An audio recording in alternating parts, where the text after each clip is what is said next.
Welcome to the One Cell, One Light radio show with your host, Dr. Hildegard Staninger, commonly known as Dr. Hildy. And today's show is on the pyramids of Mesoamerica. And why I'm having this show in particular is because on the week of May 11th, the 10th, 11th, and 12th is going to be special seminars and workshops in reference to the crystal skulls of Mayan Indians and other tribal areas that are coming here from New York, going across the United States to Los Angeles. I plan to be at that conference. At the same time, I felt it's very important for our audience to know a little history about the different pyramids, their locations, because we're going to discuss what our thoughts are from a scholarly basis, what we think these really are for humanity and what they were used for in many aspects, and also what was the building materials. But today we have a special guest, Devor Pazinski, who is with us, Rick DeBose, and also Michael Edwards, so that we can have this scholarly discussion in reference to pyramids of Mesoamerica. Welcome, gentlemen. Thank you, Hildy. Well, thank you. Thank you. Well, we all made our check-in, audience, and in this, we have done, there's a beautiful website, the Crystal Links Pyramids of Mesoamerica, that has a nice history of these pyramids and also some photographs and some paintings of the depiction of these pyramids. Many of these pyramids have two things in common as compared to other pyramids of the world. In one of our discussions on ancient Olmecs, we had a discussion that there is also a large pyramid that's in China that was recently discovered. We know that there's pyramids under the sea that's off the coast of Japan, and we know of the ancient Giza pyramids that were in Egypt and other areas. The thing is, what I want you to keep in mind, audience, as we go through these discussions and bringing out our insights into it and also what we have read, because this group of special guests are well-read individuals, and they're sharing the knowledge of what they have read and also have studied on their own time. The thing is, though, look at, and part of this discussion is going to be looking at pyramids that have the way they're made, constructed, the building materials, if they have a flat top on top or flat dome, or are they a pointed dome? Thinking of ways of communications, not only from some individuals would like to, from the extraterrestrial standpoint, or communications as a method within on planet Earth, just similar like we have our telecommunications with the radio, or also in the temples in Egypt, which were also known as the temples of beauty. I had a very good colleague when I was in school at Capitol years ago, Dr. John Powell, a dentist up in Roanoke area, and he used to always tell in the class, what about those temples of beauty in Egypt? Why aren't we making those, just like they used to be? And in particular, in those temples, just like in churches throughout the world, it was based on their acoustical design and also the materials that were in it, so that it would create a resonance so that it would have a harmonic wave, and also what my guest Devor will bring out too possibly is on the helioconcentric harmonic wave. That means that it spins down and spins within, so that you have a clearing of any debris. And we've known that even just shaking on a vibrating machine will assist in getting rid of viruses in the body. So there's many, many aspects that we're going to discuss. But I'm going to just throw out to the gentleman here that I have. Any of y'all have any comments in general format of the pyramids of Mesoamerica before we begin into specific Mesoamerican? pyramids? Well, I really find this idea interesting, and then our friend Joseph P. Farrell has written about it, that and others as well, that these there was once a tetrahedral, meaning pyramid, society on the earth, and it was global. There was a global society, it appears. That is the concept, and as I think Joseph has made a great argument for in the Cosmic War, that there was indeed not only a tetrahedral or pyramidal society that surrounded the globe, but it was part of a larger inter-solar system society. But we're talking not just 5,000 BC. We're talking a long time ago. And right. so all that's a very interesting speculation, I think. Let me interject with this just now, because you mentioned the aspect of the tetrahedral society, being that if that is the solar system society, just as we learned in other shows previous to this on the Eye of Horus with Dr. Harris, that from the Philosophical Research Society, that among the oldest societies that even Jesus, the Christ, belonged to was the how do you say that word?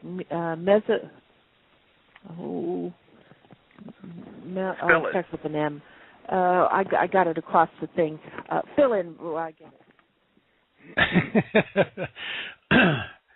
Well, in case anybody doesn't know, Dr. Hildy's at her desk, and I've seen pictures of that desk. It's amazing. Yeah, it's better than Einstein's. It has stacks. Sorry, audience.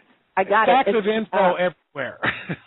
Melchizedek. That's it. That's the name I can't say. It's the Phoenix, the Mystery Fire, from a book that was written by Manly P. Hall. But meaning it's in the documents and everything. If we look at that as the oldest, quote-unquote, secret society or society of spiritual learning and aspects. And prior to that, even in debates, there's also been the Society of the Snakes, etc., this way, okay? I'm only bringing up the term Society of Snakes because when we get into some of the descriptions of these pyramids, we will see different images. Not images that were just painted on the side of these pyramids, audience, but images that was constructed by the use of different sands or different rocks so that it can make a permanent image of whatever is depicted. And what is important, Rick brought out the person, that's a colleague of ours and friend, Joseph P. Farrell, Dr. Farrell, who's written many books, but in particular in his book, The Grid of the Gods, The Aftermath of the Cosmic War and the Physics of the Pyramid People, meaning the society, he brings out that mostly in the communications of the first physical unification of these pyramids was part of the music. And the music is the acoustics which are in the pyramids. And we're going to discuss that into more detail, but I want you to keep in mind music.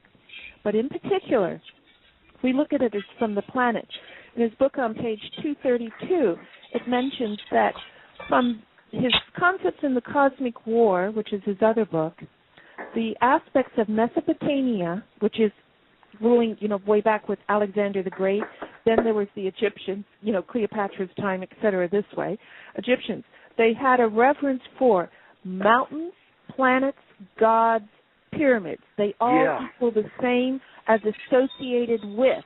So if we look at the pyramid is equivalent to a god, which is equivalent to a planet, equivalent to a mountain, okay?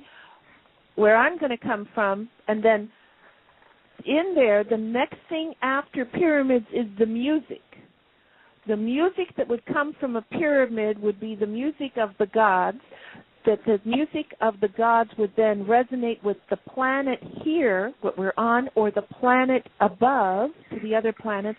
Now, the mountains, even though I think of mountains here, I would also think of mountains as being the chemical composition of the mountains, because we know that the different elements that are in the mountains are very important. And where I'm going to go with this is two main things.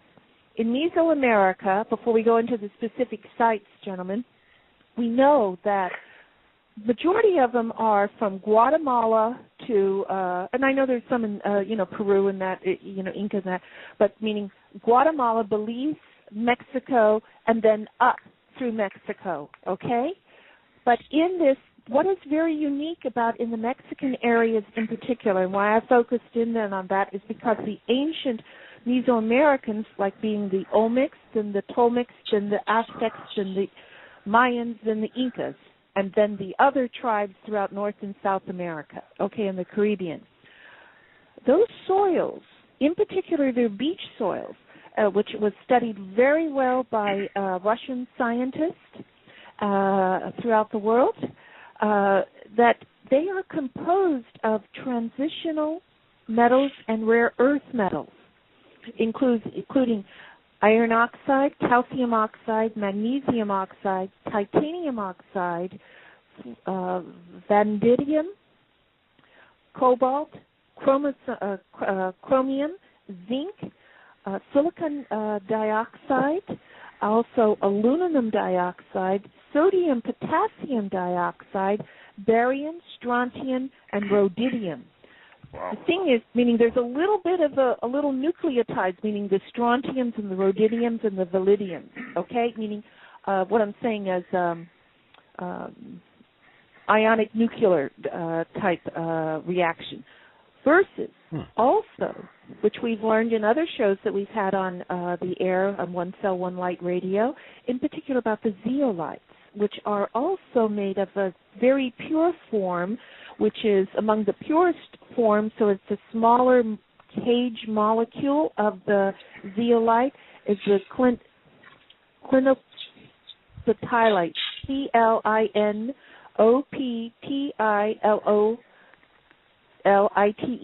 okay?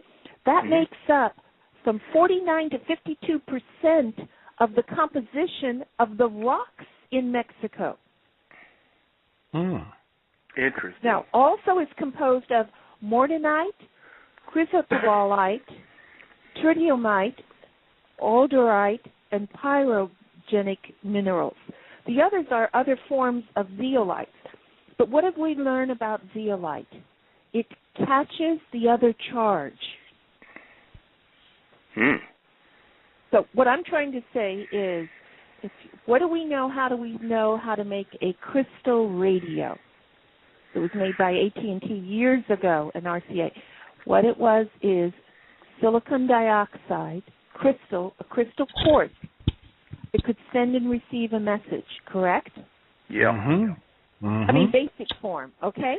So if we've got materials that are in these pyramids that are made up of materials that can send and receive a message, like an antenna versus a receiver, we may have applications for a primitive wireless technology like we're experiencing now. And maybe not so primitive. Correct. I mean, it's really what we're experiencing now in life. If you've gone past your kingdom of man, earth, and spirituality, is you're seeing as in the beginning, as in the as in the beginning, as in the end, meaning as what happened as we're making closer contact as we're going around this circle of life that's spiraling up and then imploding within itself to make that helioconcentric circle or wave, a harmonic. It crosses the same types of patterns. That's what I'm saying, or paths.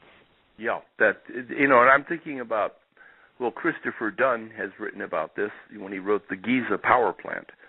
And then Joseph, of course, Dr. Joseph P. Farrell, who really extended that whole thesis. And, the thing is made out of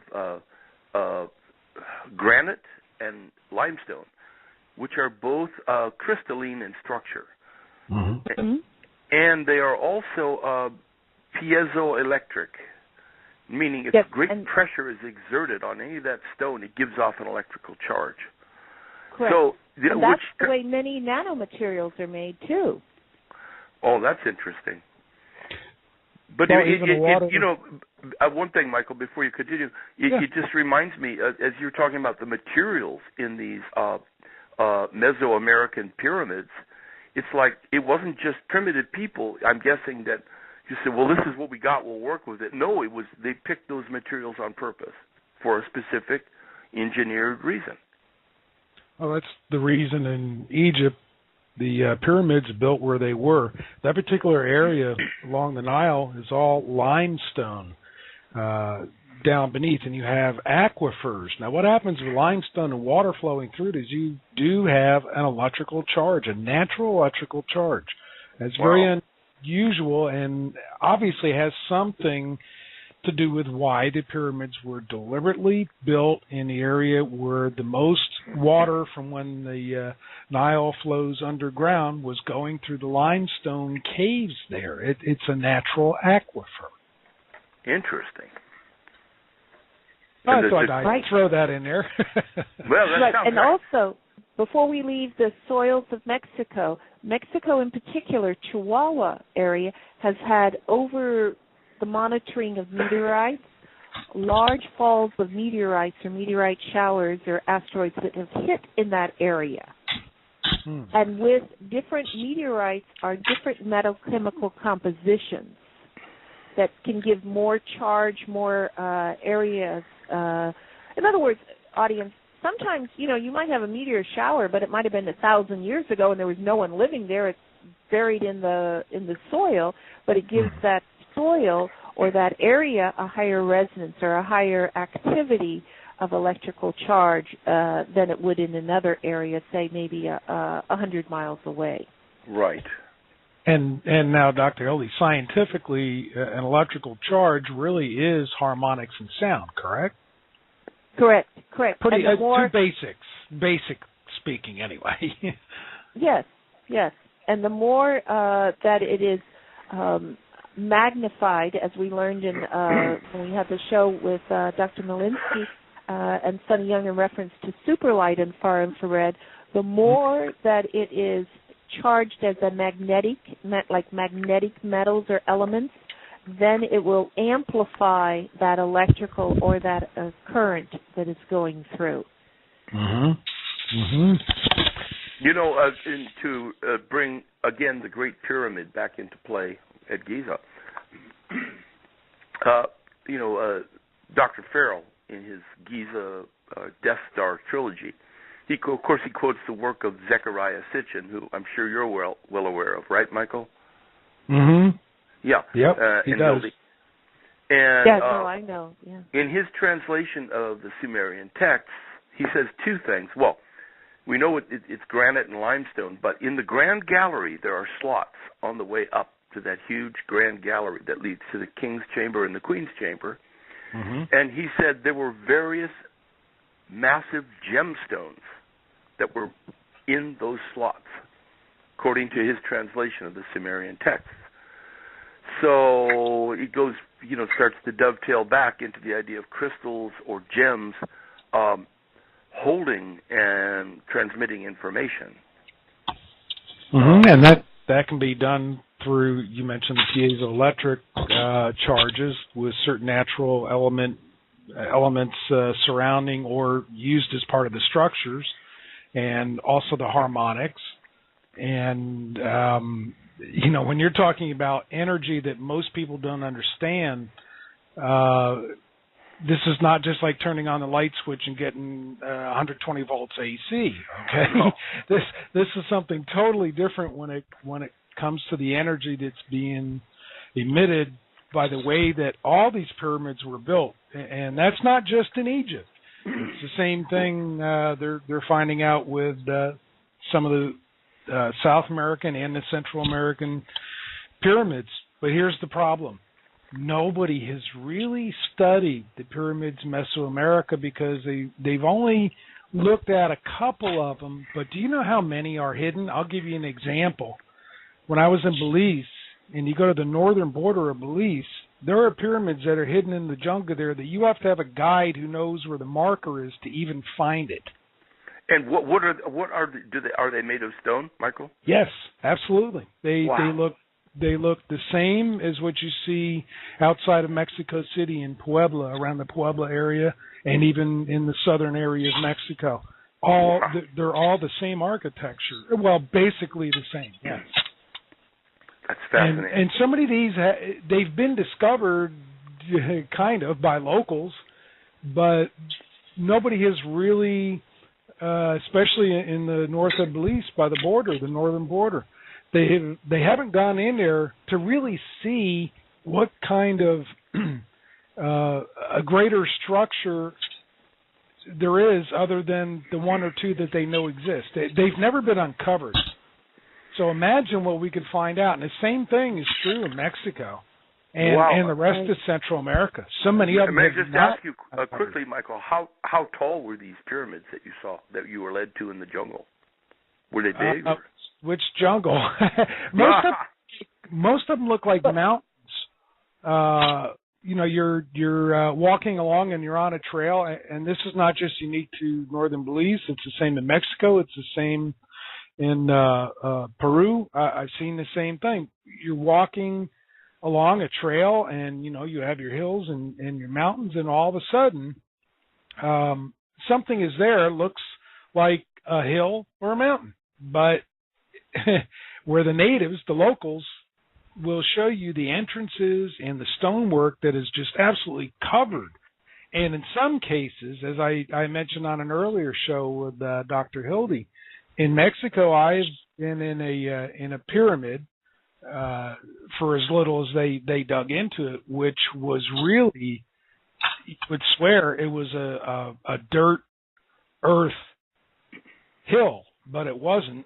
It was actually a pyramid built under it, and the conquistadors came along and had all the Mexican Indian indigenous cover it with dirt. Then they built a Catholic church on the top of it. Nobody knew for centuries that pyramid was underneath.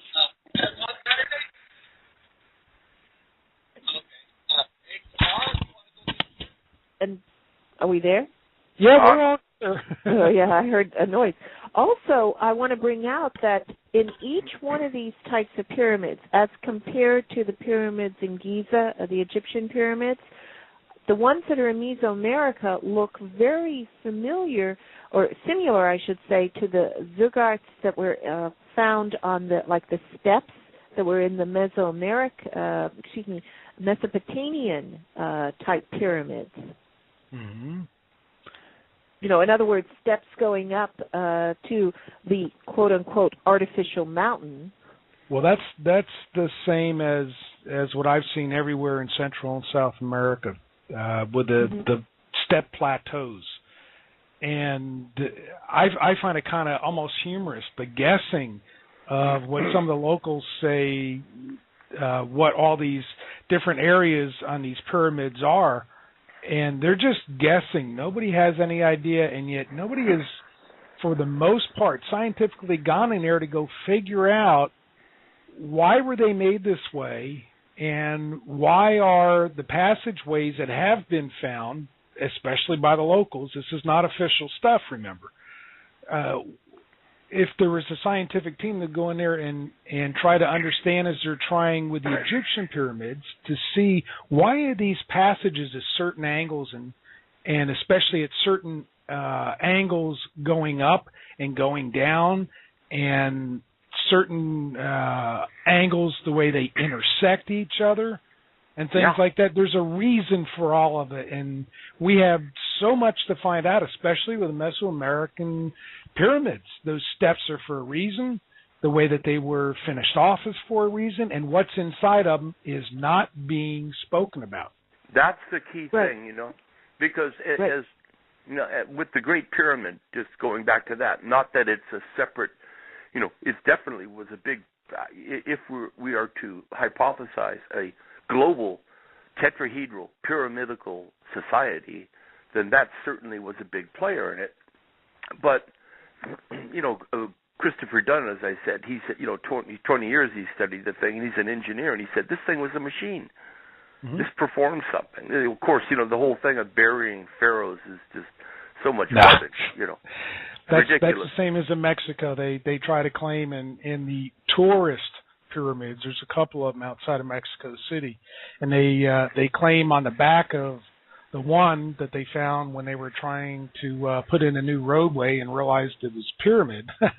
Well, they excavated the back area of it and tried to say that certain areas were for sacrifice of people and all that. And I remember going there and with a guide who was an archaeologist. And I asked him, I said, well, how do you know that was an altar to sacrifice other humans? Right. Do you have DNA that there is some type of blood that was on there? Well, no, we just know that that's the way they were. Well, who says so? Yeah. This is the hidden history that we all need to find out, and these pyramids are the key. Yeah, and I think, and going back to Joseph's thesis, which was partly came out of Christopher Dunn's, that just, was a machine. And he makes a very interesting and I think very compelling case that the Great Pyramid of Giza was a weapon. And, because in the Sumerian text, as I recall in Joseph's writing, they refer to the Great Pyramid as the Great Affliction. So that's, it's a very esoteric argument he gets into, but it's really interesting. So, just as we have, missile silos, well, at that time they probably even had a better weapon called the Great Pyramid. Well, isn't it odd that what most people know of what we've been taught is the Egyptian pyramids, but yet the American, and I'm talking North, Central, South America, all of the Americas, the pyramids that are known in this part of the world, many of them are being proven to be older than what's in Egypt. So how do you deal with that? Well, I think the ones in Egypt are older than what they say. I would say, as I've read, I don't know, I'm not an authority. Nobody is really when you get into that sort of remote history. Yeah, because we're all younger than they are. But we're talking at least 100,000 years old. May I interject something here? I think one of the big cracks in the wall of this sort of fake history was when Robert Schoch, the geologist from Boston University, redated the Sphinx, which and he went there with John Anthony West, who is a rogue Egyptologist. He's not in the mainstream, and he had read in the books by Schwaller de Lubisch, this Egyptologist, but very fascinating one, who commented on the type of erosion on the Sphinx and the walls out of which, in the pit where the Sphinx was dug out of. And he made the comment, it's water erosion, not sand erosion, not wind and sand. So John Anthony West contacted Robert Schoch and invited him to Egypt, and he gets his first look at the Sphinx, and he sees this watery erosion, these huge dips and rolls in the stone. And according to John Anthony West, he just blurted out, it's at least 100,000 years old. Now, he did write a book about all this, and due to his academic career, or standing, he brought the dating up a little bit to at least 8,000 years old. So at any rate, that's outside of the pharaonic Egypt, 8,000 BC. So anyway, I thought I'd throw that in because it's pretty significant. This stuff, and with the Mexican things, Michael, the Mexican pyramids, they may be vastly old. Oh yeah. There's the big $20 question: were the pyramids built in the Americas first, or at the same time as Egypt and the rest of the world? Huge question. Right. And with Rick mentioned earlier their size, but didn't give a number. I'm just using this as an example, meaning, and this is quoting from Guinness Book of Records. The Great Pyramid of Cholula, which is in Pueblo, Mexico, which is dedicated to the deity Quetzalcoatl.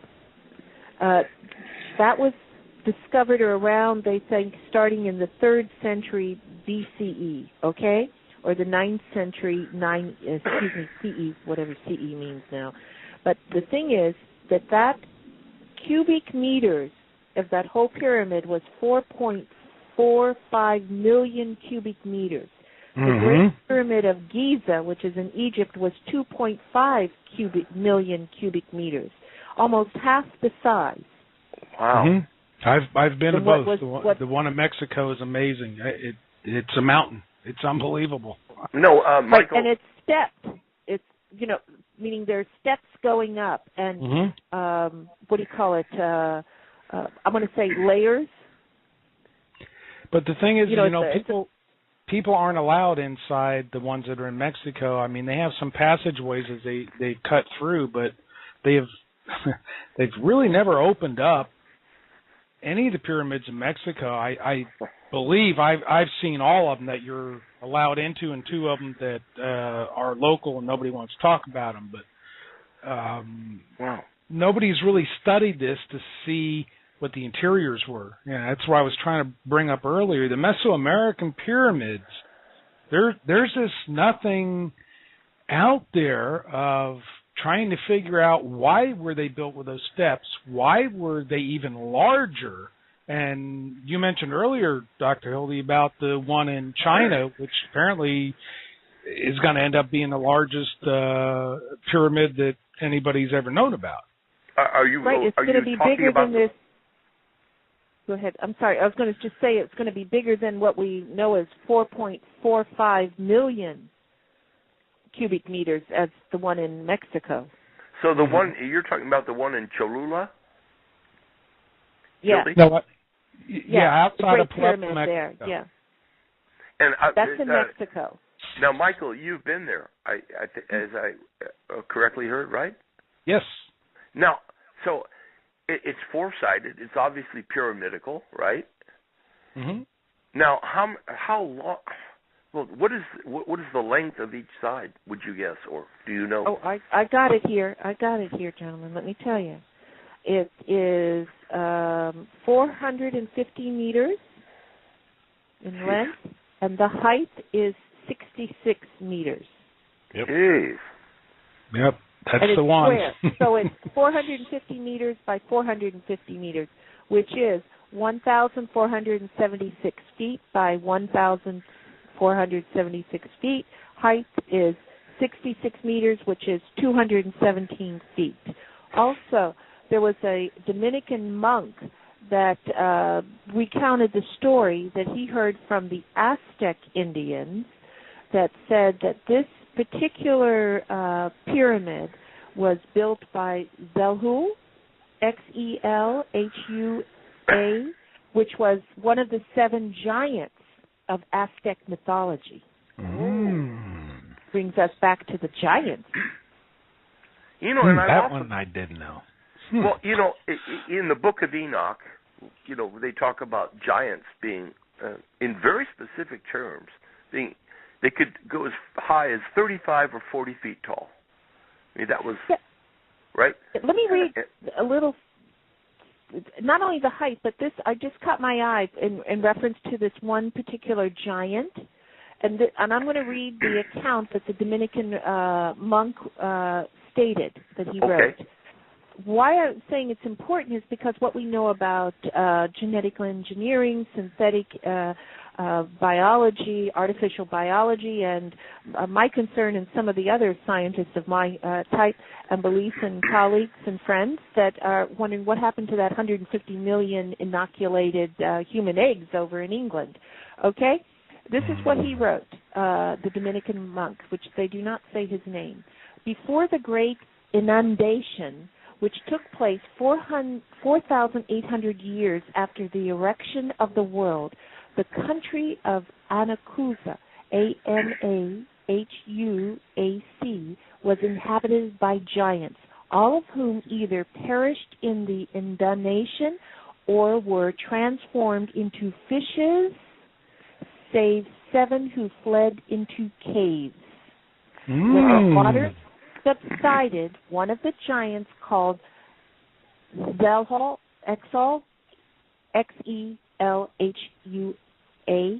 surnamed the architect, went to Chola, where, as a memorial to the Toltec, which have served for an asylum to himself and his 6 brethren, he built an artificial hill in the form of a pyramid. He ordered bricks to be made in the province of Tlalmanalco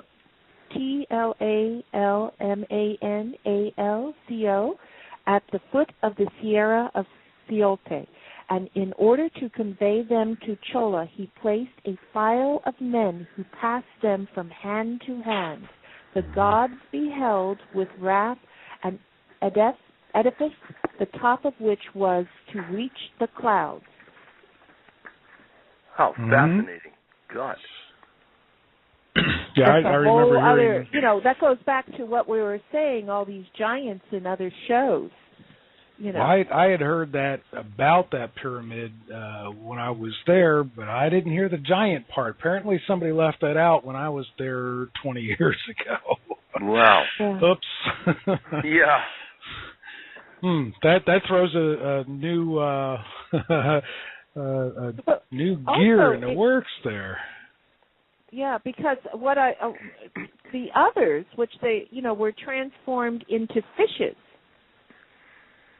Now that's interesting. So if well. they ran into away from them, but when the water, I don't know if that means they drowned and became like the fish, or they physically turned into fishes.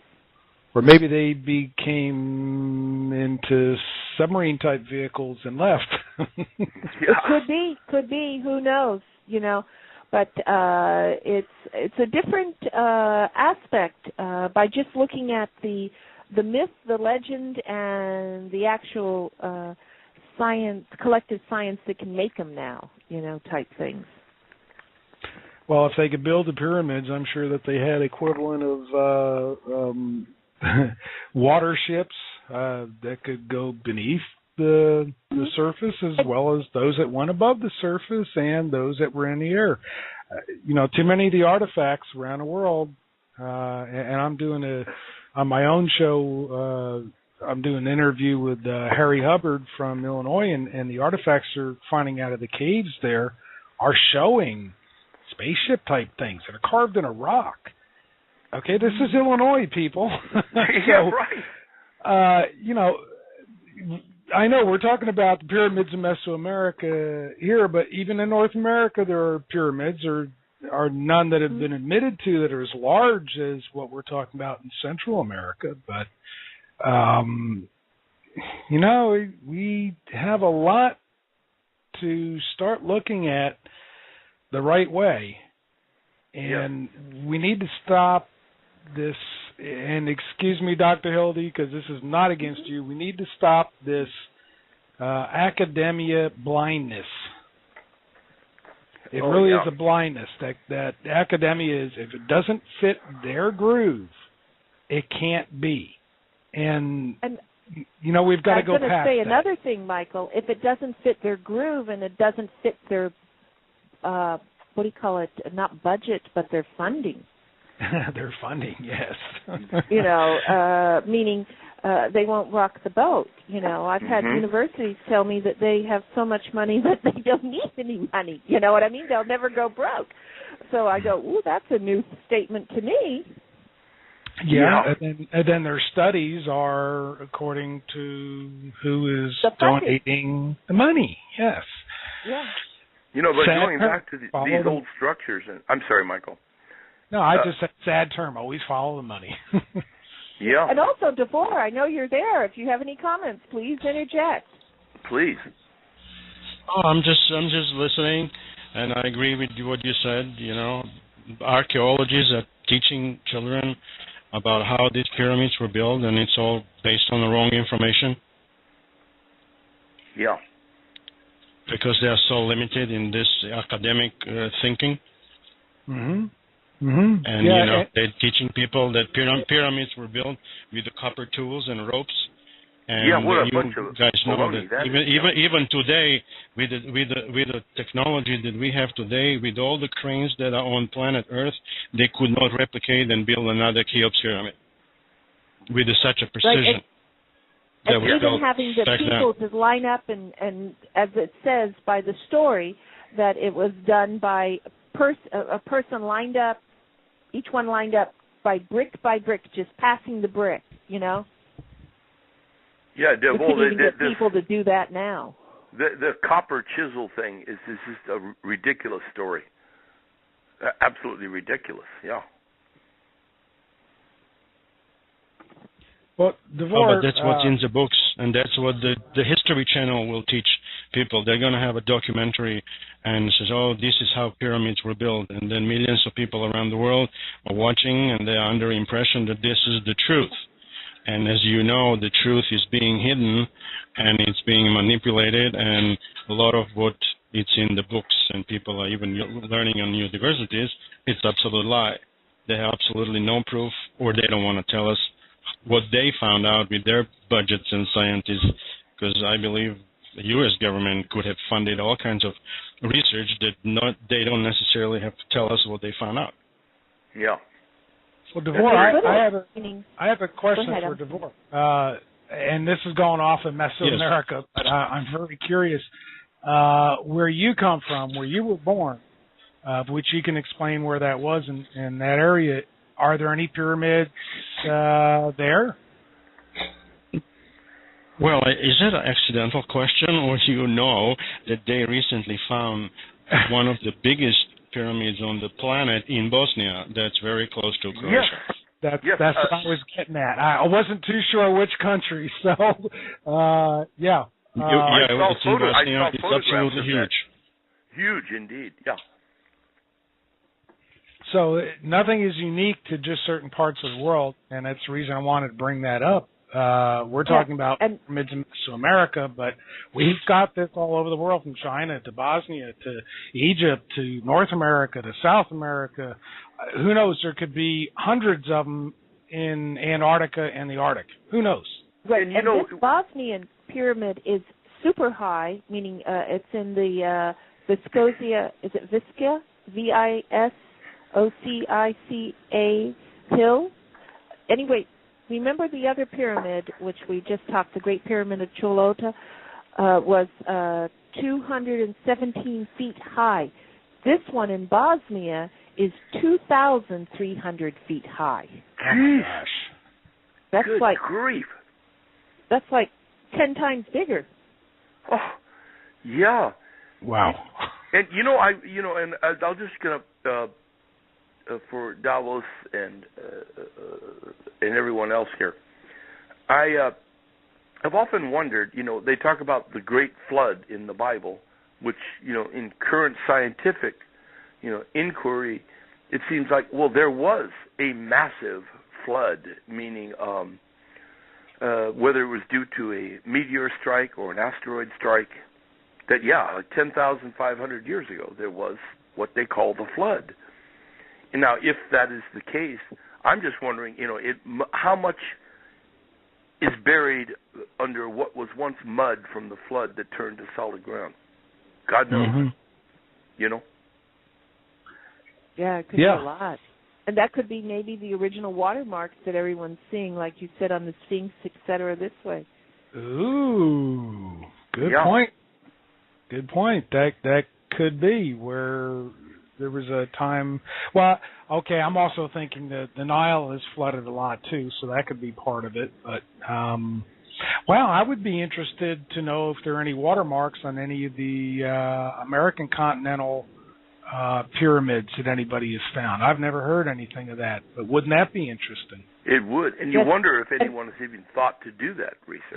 And I want to add with the Bosnian pyramid that Devor brought out, that this particular pyramid also, when it was dug, it was found in October 2005. The digging started in April of 2006, but it has steps, which is the ziggurat, just like the Mayan pyramids.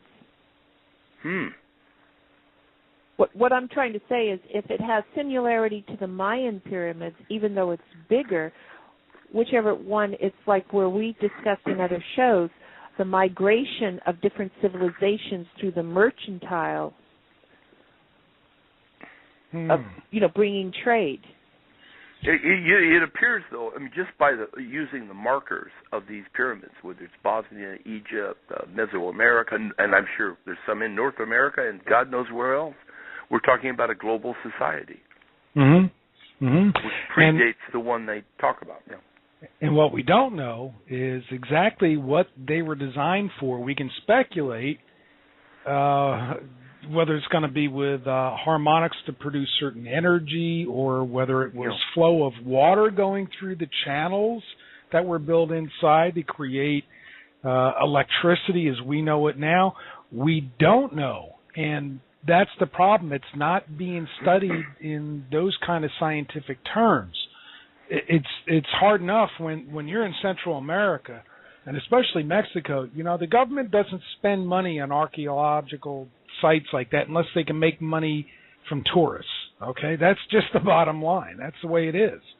So the studies really aren't being done to figure out what they really are on the inside. They're not even trying to go into the inside of so many of these pyramids in the Americas.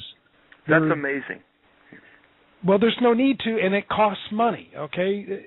So they're not going to do it. I hope in Bosnia, I hope somebody decides with all this university money that's floating around that Dr. Hildy's talking about, where they're set for life, I hope somebody will spend some of it with not only the Mesoamerican, but even that pyramid in Bosnia. Let's find out how these things work and what they were there for. That's the whole story right there. Yeah, I absolutely agree. I mean, and obviously it's so interesting. You know, we no longer have access. If you go to the great, the Giza complex, it's walled off now. You can. And apparently, before you could walk into the pyramid, up the Grand Gallery, and all that stuff. But now that's shut down. You're not allowed. Nobody can go. The public is not allowed, and they wonder why that's true. Well, it's when I don't know how else to say this. When a government gets involved, and it doesn't matter what government, but when a government gets involved, then you've got restrictions. If there are any secrets, they only want to know the secrets. They don't want public being able to see what they might know and all that. And it doesn't matter what country or where the pyramid is. In Central America, I found that either governments are so poor, such as Belize, there is no money to turn around and really look into the pyramids up on the northern border. With Mexico, that's one of those cases where as long as they can make tourism money from it, they'll unearth whatever they can to charge people admission to go see what they unearthed. I mean, that's just basically it. When it comes to science, there really isn't any organization to try to find answers. That's what bothers me, because we've got them there with the kind of technology we have now.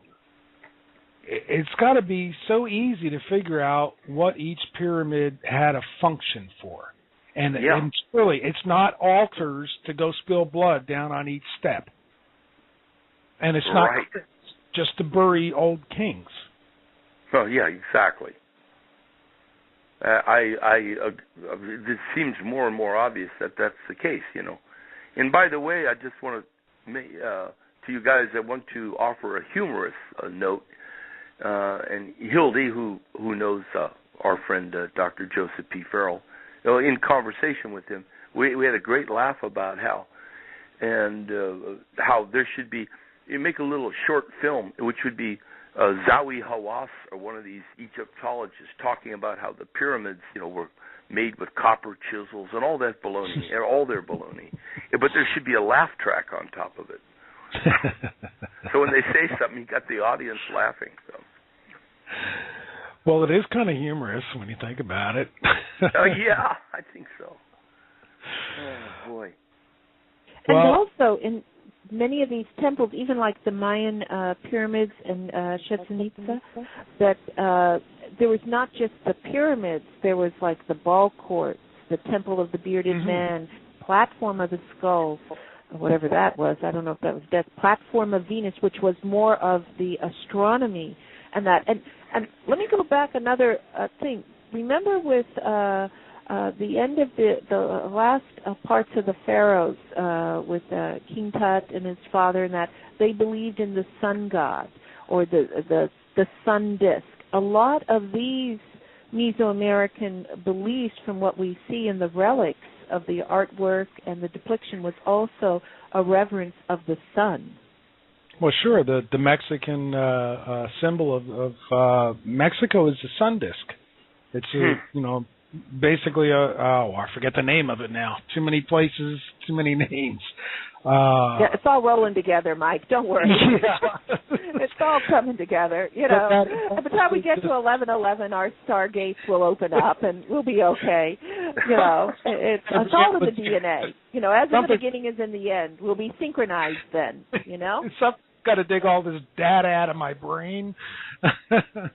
All these sites. I've really been privileged in that I've been able to basically go all around the world and not just with tourist places. I've been able to go into the bush, in the jungles and areas that there are things there that people don't know about.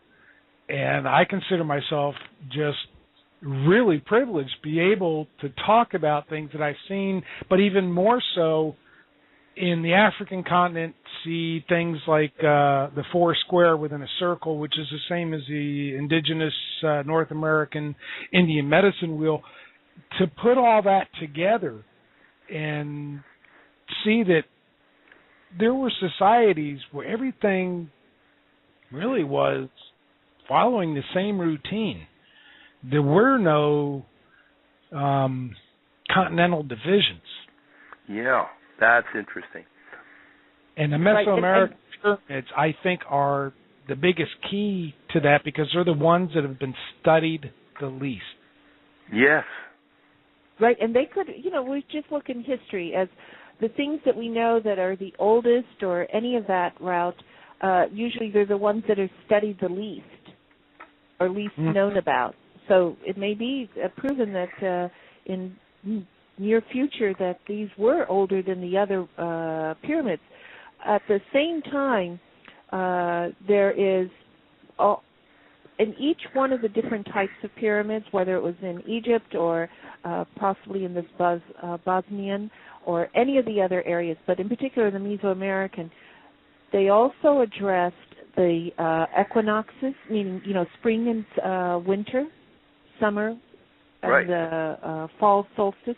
At the same time, there's also the waxing of the moon, meaning different chambers had different things. If we just look at, under the Mayan rule, with the temple to Kukulkan, which is the Mayan name for Quetzalcoatl, which is, audience, the god that looked, the Mayan god that looked like a lizard with a bird feather coat or a dress on, right? Yes.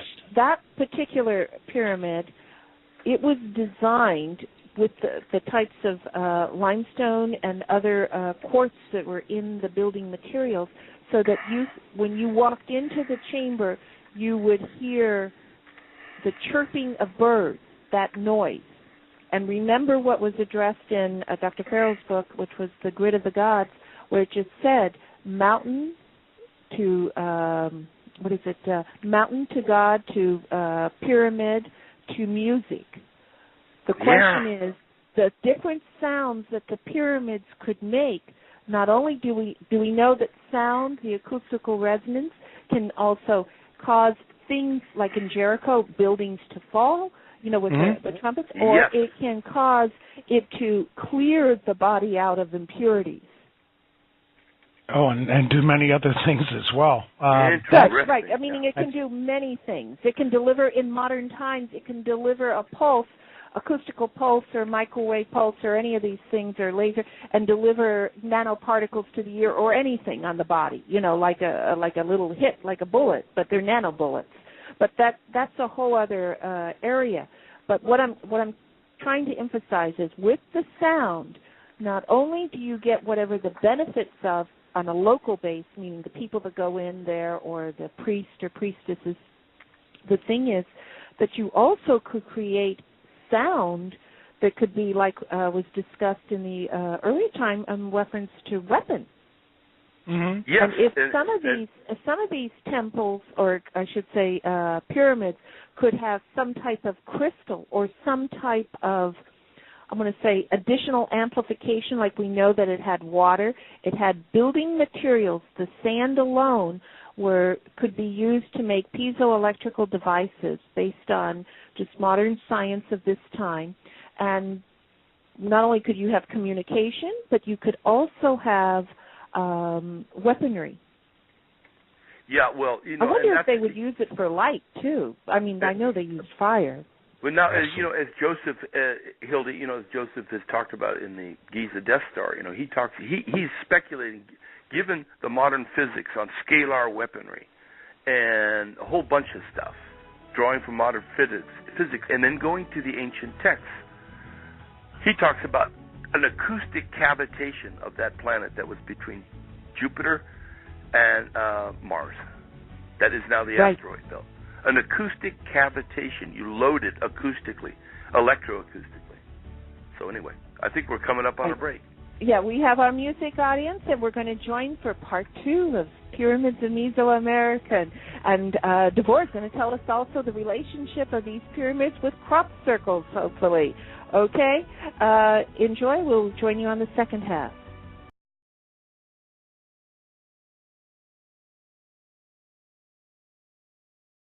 Informed, enlightened, alive and amplified. This is the Living Light Network. Welcome back, audience, to our second half, second hour of Pyramids of Mesoamerica with my guest, Devorah Pazinski, and also Rick DeBose and Michael Edward.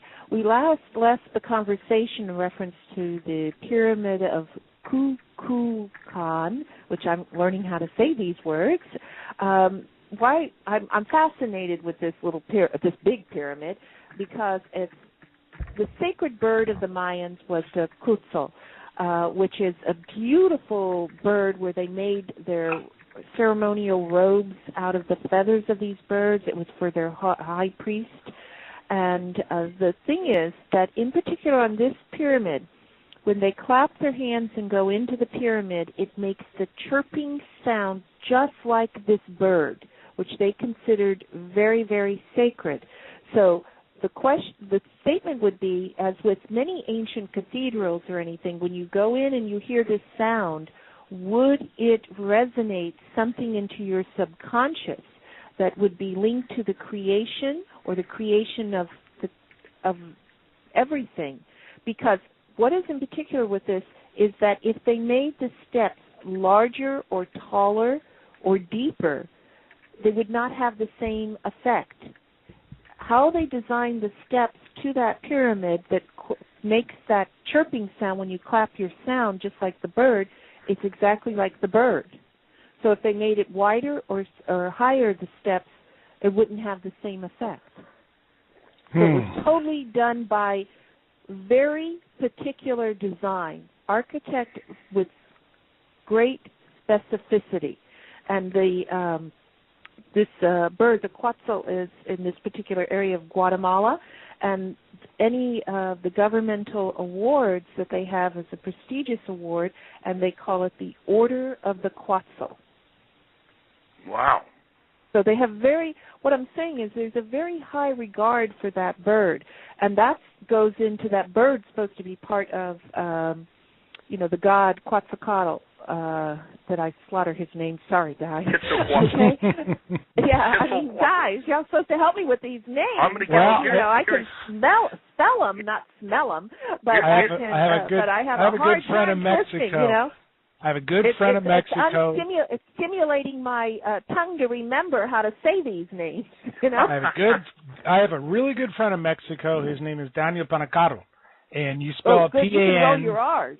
Panacatl, which is it shows that he's from the older indigenous. When you have a TL like that or a CATL, That just shows that's from the older indigenous original blood that lived in Mexico before the conquistadors. So you can always tell that, just in case you were wondering, if you see Pan, P-A-N, or you see a C-A-T-L, catl, okay, that's what that's all about. There's a little lesson I learned. Okay, well, I'm going to remember that, okay? Okay, Hildy, here's your lesson. Yes. Hildy, Quetzalcoatl. And I may be saying it wrong, so don't even count on me as an authority. Devore, how do you say it? Quetzalcoatl. I think that's very close. That's what I would say, Quetzalcoatl. Yeah, Davos has got it That's covered. a very scholarly way to do it. It's very close, you know. Well, definitely, I probably need the resonance of those birds, you know, which are, and they have said, you know, I don't know if it's not in the Bible, but meaning I have heard by other individuals, meaning people that have crossed my path in my lifetime on this earth, in this lifetime, that the birds, as with many other animals, like the whales in the ocean, but the birds are like the voice of God, meaning the harmonics for keeping everything in balance. You know, so I just think it's like every one of us, I enjoy going to hear the tiki birds, you know, at our favorite amusement park, you know. Let's throw this into the conversation then. We're talking about the possible harmonics of whether it was for energy creation within pyramids, and including those in Mesoamerica. Harmonics obviously are an important part, which you just mentioned, Dr. Hildy. Let me go back to some ancient manuscripts that came from the Mideast. It was claimed, and still is by many, that Jesus Christ of Christian religion came from the Essenes, E-S-S-E-N-E, which were a sect of I don't even know how to put this. They were an ancient sect that were different than the Israelites. They had a different way of doing things, and they were not the same. Well, it was claimed that the Savior came from there.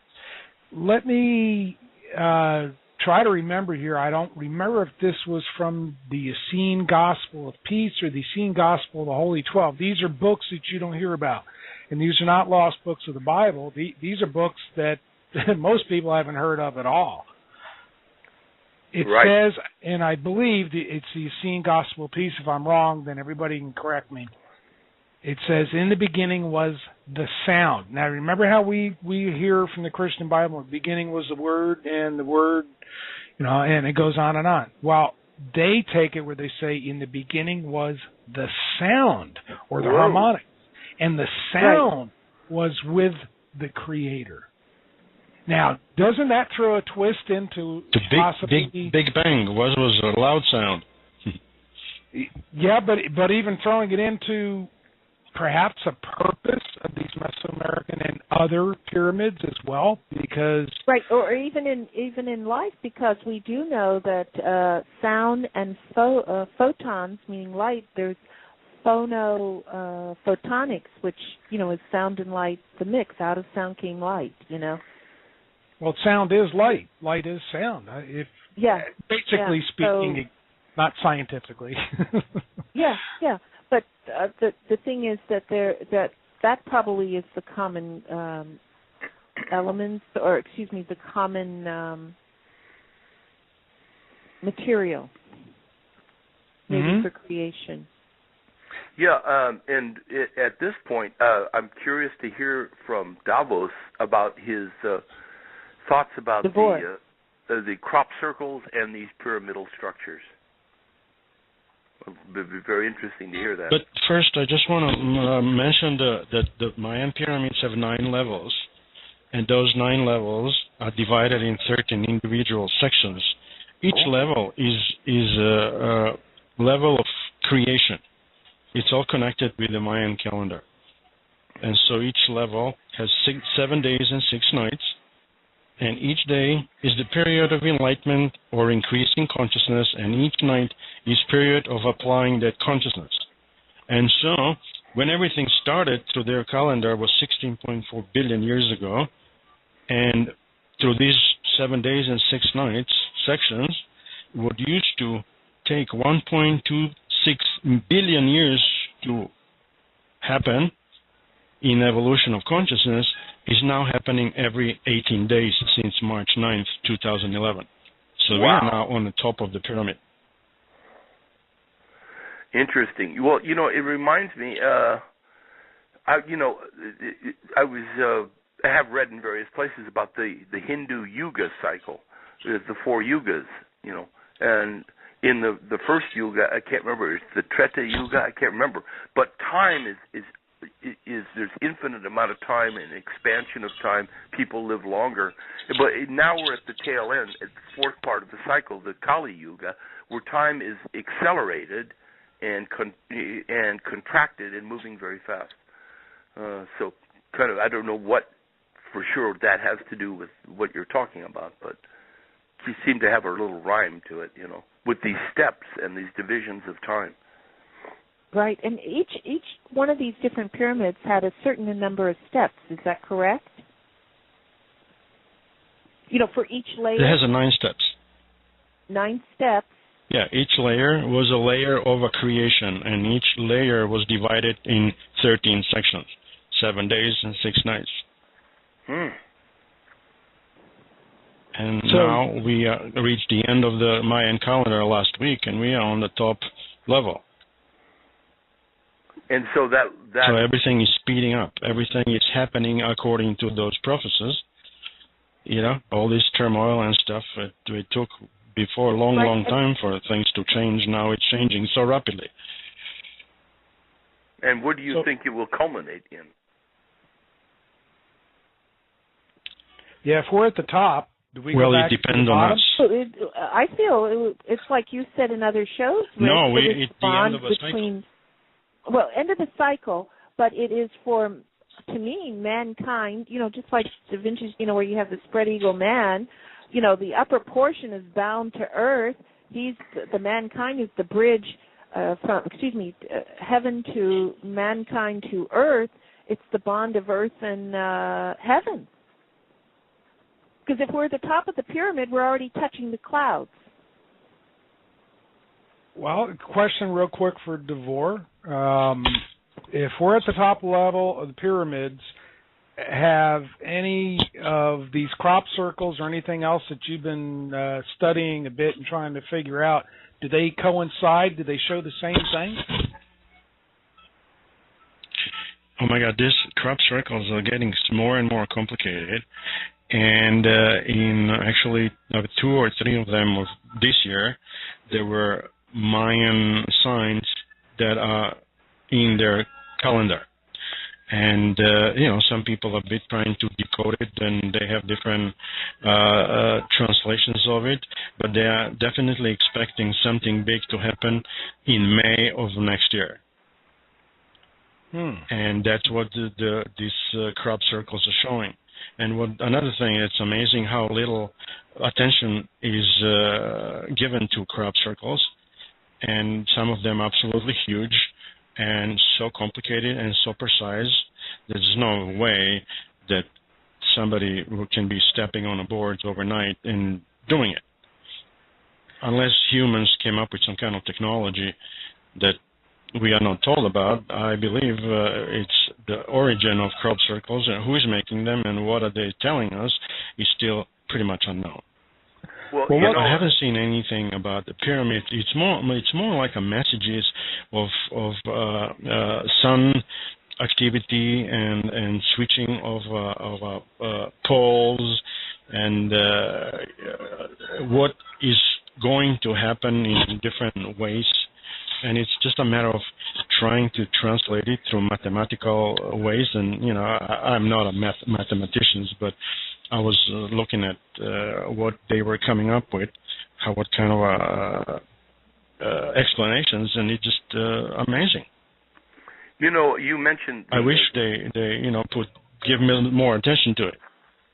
Well, I read a really good article by this guy who's a physicist, Brian Desborough, And he made a really good argument about the available technology that is in place now for humans aerially to make the crop circles, and it involves the Mossbau effect and microwaves.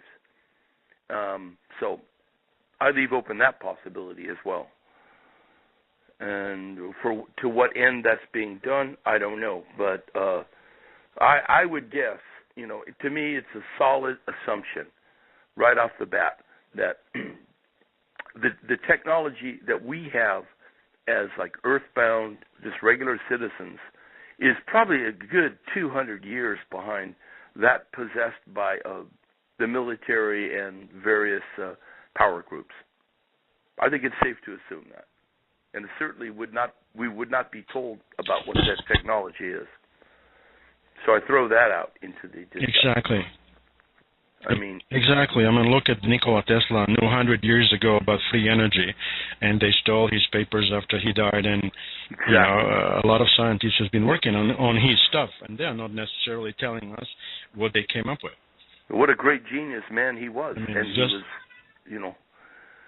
I think you're right. And at least the evidence to date is that his work was absconded by the military or forces aligned with the Department military. of Defense. It was taken out of the hotel that he had an apartment. You mean Department of Offense? Oh, thank you. Yeah. Someone finally said. I thought I was the only person who would come up with that. And you know who was the Secretary of Defense at that time was Thomas Edison, his former boss. Oh, how convenient.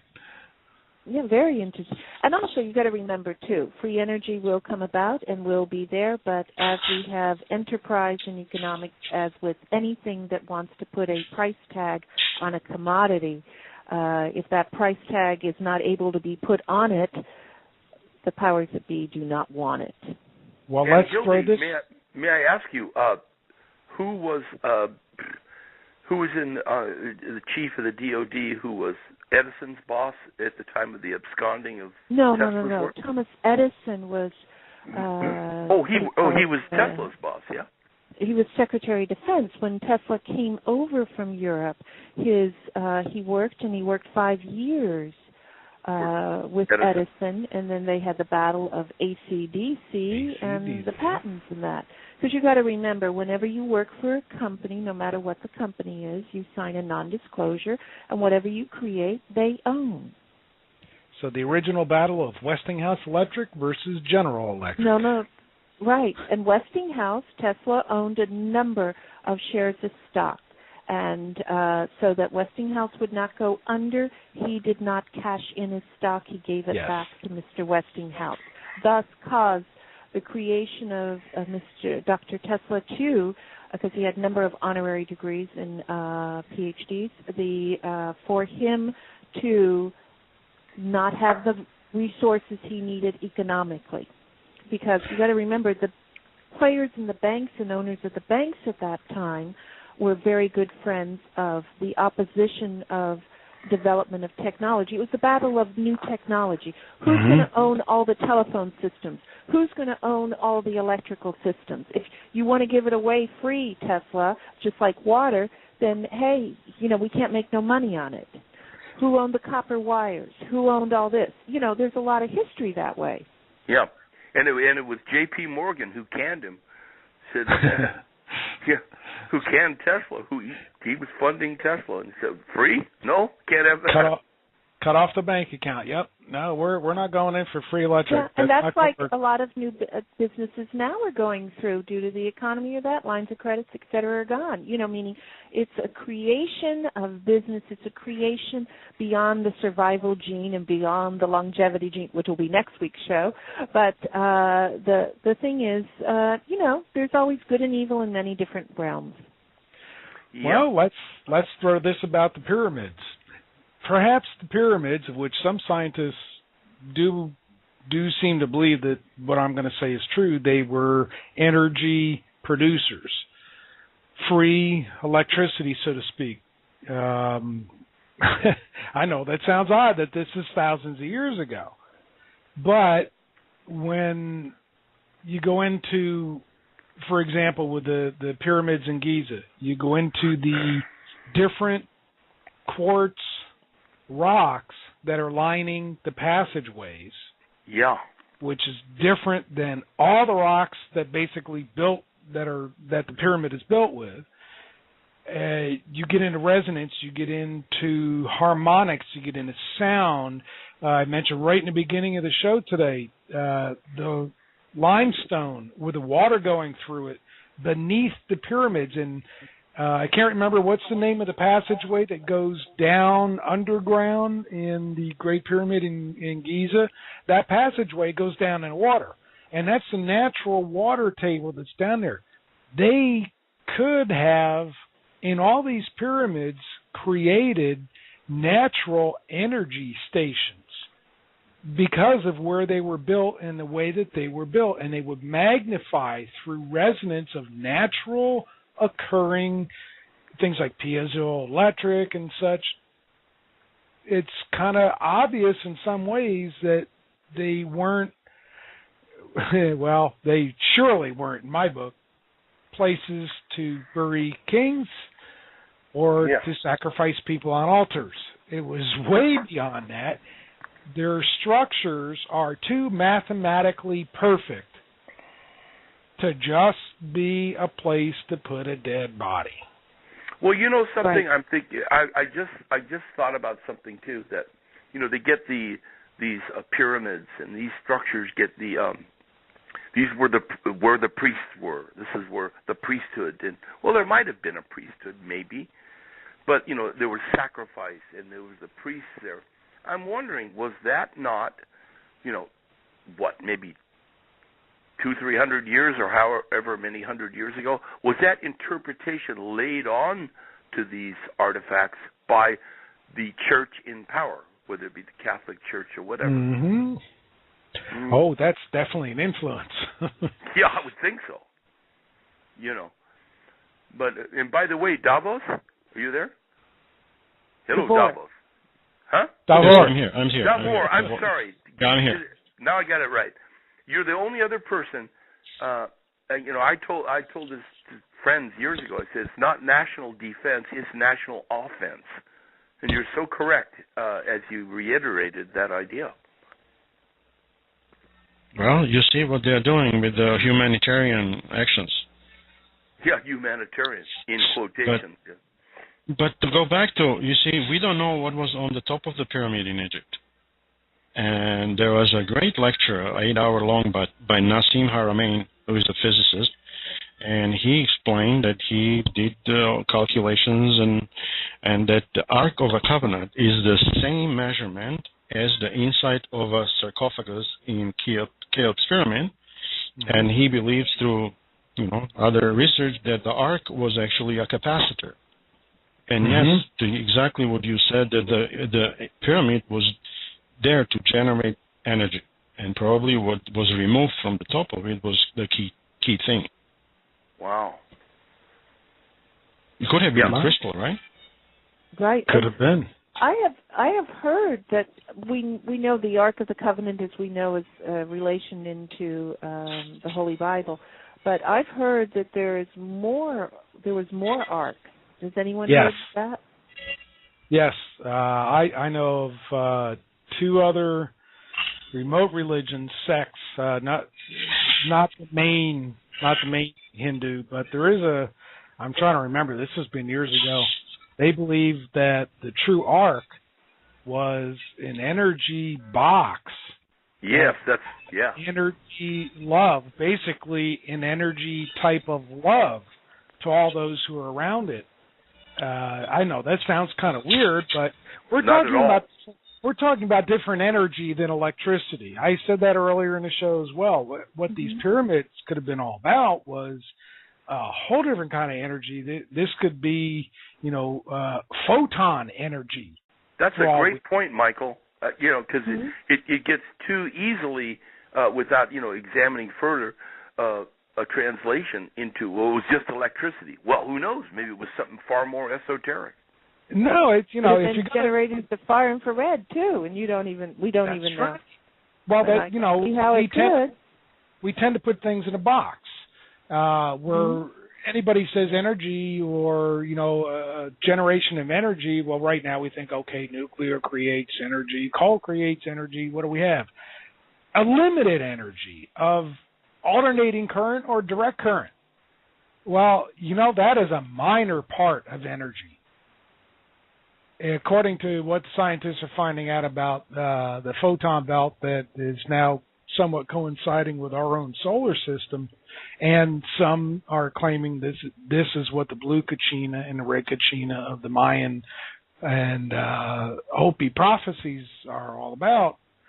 That is not AC/DC electric. That is a different kind of energy.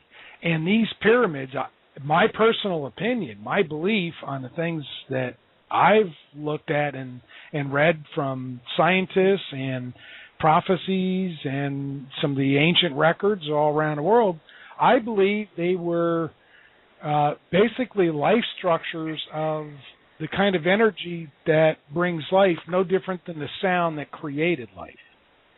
Wow, that's so interesting. I mean, that's a lot to think about. Yeah, and but also on the pyramids, they had specific majority of, I'm going to say, a composite of reliefs or the way the stones would make, versus painted on to the pyramid. The majority were jaguar heads, paws, stars, and snake rattles, like in rattlesnakes. Were more predominant. That's more to ponder. Yeah, well, go back to the ancient story, the story of the Olmecs, where the mankind went to Numi, who was the leopard in the sky with the emerald eyes. You only saw the eyes when he opened them because he was black. There was no light. It was only sound. And mankind, meaning man, went to him and said, stop the battle between good and evil. And he said, I can't, because out of darkness comes light. We were talking about the Ark, and this coincides, so I don't want to lose my thought with this. We were talking about the Ark of the Covenant, the Ark. It possibly could have been on the top of the Giza pyramid, but I'm remembering where Lawrence Gardner, interesting author, had written about how the Ark created a white powder, which others. And I believe he said the same thing, was the manna from heaven. Right. But it was white powdered gold. And I think, Hilda, you probably know more about Lawrence Gardner. I think you've read his book. I talked to him several times before he passed, and also he reviewed my work. He's a wonderful gentleman, and also wrote a lot of books. And he also wrote and co-authored with the Dragon Court and a lot of other things.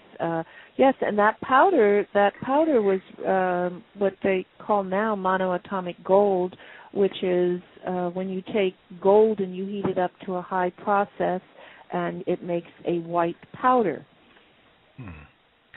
So that, perhaps all the pyramids are tied into arcs, or maybe one arc. I doubt it, but perhaps to imitate arcs, or at the top of the steps of all the Mesoamerican pyramids could have been an arc to collect the power, so to speak, to create this white powder gold, this energy that is not a 3D energy realm that we understand energy to be. Life energy, something way past what we understand. And also in some of these elements, it was also used, meaning even the monoatomic gold, to repair your DNA, to unleash, the different unfolding of it. Ideal comparison would be like when you can use new quantum dot dyes of nanomaterials and go and use it in a dye to look at different cancers or different elements within a tumor. Can be specific, but meaning you see it because something's missing in that tumor that is being reflected back. Just as these materials, the monoatomic gold or any of this, could be used to replace or repair what's going on in your body, at the same time taking that element and then mixing it with the arc so that then it's what would happen. the sound would allow it to penetrate, or the light would allow it to penetrate and repair faster. Makes sense to me. No, I think that's beyond just a theory. That makes sense. You had on your show Dr. John Maluski one time, and he was talking about superlight and such, and this is right up his alley, I believe. Right, and I feel super light can be made within the body. I've seen, how far infrared enhances that because it's stimulating the body to remember how to make its own radiant heat, which is when you mix the right elements together, which he said, creating the, like a magnetic, not a magnetic field, the magnetism, in the elements so that they coincide together. That goes back to what foods you eat, what minerals are in it, what traces in it. Like right now, if we just look at zeolite, we know that through scientific studies and through the medical community and that, it's used as a fine scavenger to get rid of toxins out of the body. But look at where it was, in abundance, was in these beach sands of Mexico, in these areas where they built these temples. Maybe the people of those nations were very pure, and it goes back to the more pure your body is, the temple is, released of the toxins of it, including the emotions, turn around, you can absorb and open up your consciousness and absorb the nutrients so that you don't have to go to the death gene, Yeah. It's all sending, how many people look, you can go in front of a mirror and say to all 3 trillion or however many cells you got in your body and say, oh, y'all look good today, you're all working together, et cetera, this way. Not many people do that. But, they might like to hear it because we know that they like to hear the chirping in these pyramids, Yeah, well, I'll just throw this in, apropos of nothing or maybe apropos of something relative to that, is that, remember I told you about that book, The Hidden Truth About Cancer by Dr. Emoto, a cardiologist, he's a hematologist from Japan. And he said he proved experimentally that, body cells are made out of blood cells. They're not separate systems. And that you can, in cancer sometimes, he demonstrated how the body cells that started as blood cells can reverse their path and become blood cells again. See? Which to me makes sense because the whole human body, everything is transformative. There's no, isolated sets and subsets. No, everything's transformative. So. Well, Dr. Emoto.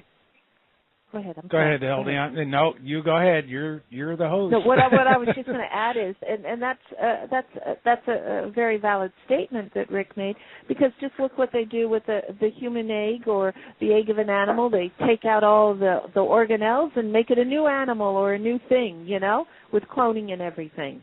Yeah. Mm-hmm. You just need one cell. That's what I'm just trying to emphasize. One cell, because an egg is one cell.